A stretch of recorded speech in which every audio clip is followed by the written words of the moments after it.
बच्चे और बच्चियों,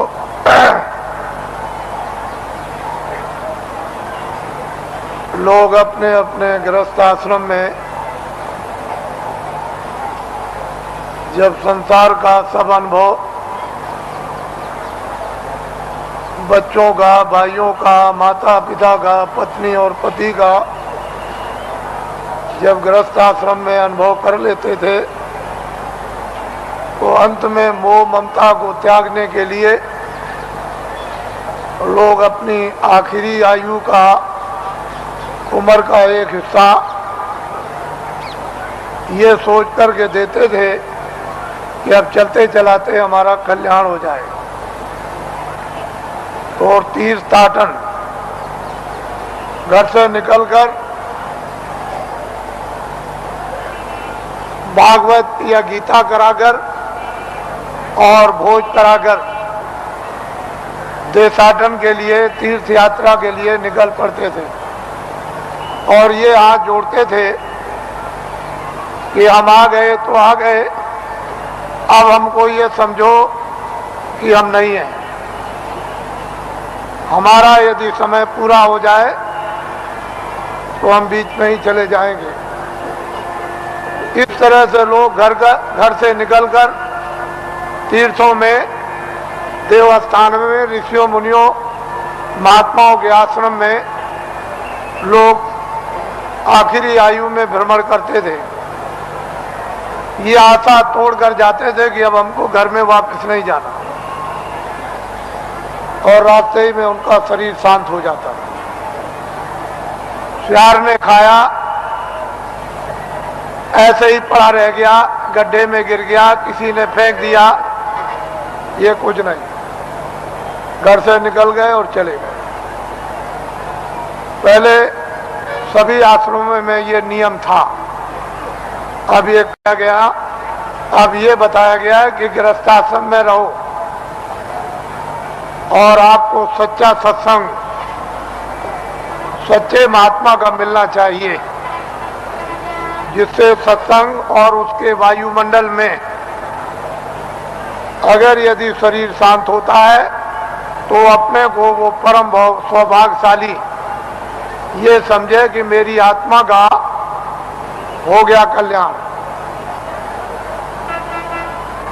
मैं जो कह रहा था कि अगले साल इसमें से कितने लोग यहाँ पर जो बैठ करके सुन रहे हैं वो अगले साल यहाँ नहीं आ सकेंगे, उनका समय पूरा हो जाएगा।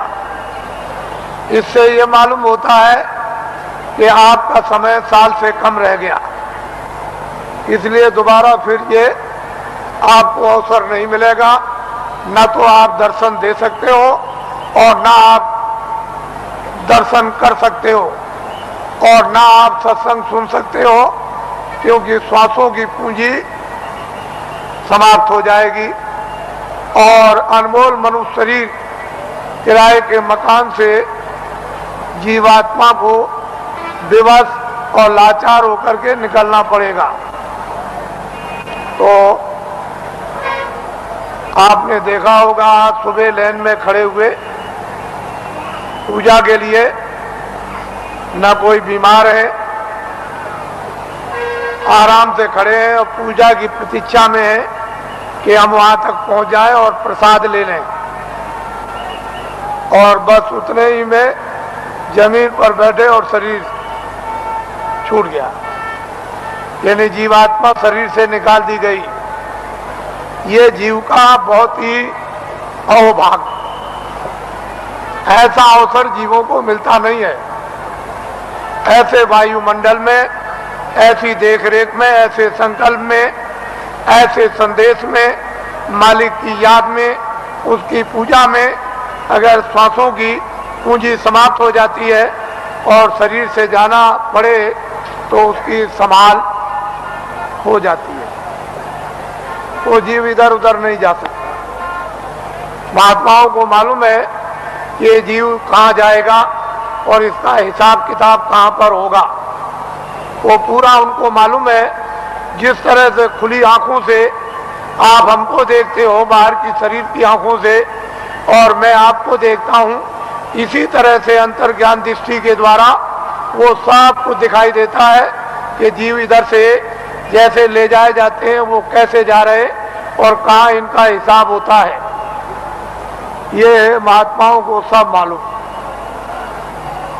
पिछली किताबों में महात्माओं ने बहुत कुछ आपके लिए निराकरण कर दिया है और उन्होंने आपको बहुत विश्वास दिला दिया, उसके कहने की जरूरत नहीं है। तो 2 आदमियों का यहाँ पर शरीर छूट गया और कल दोनों के दोनों ही गए।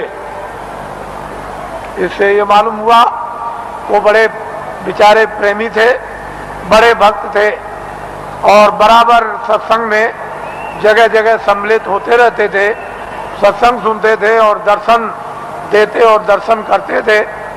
ऐसी उनकी बड़ी तीव्र लालसा रहती थी।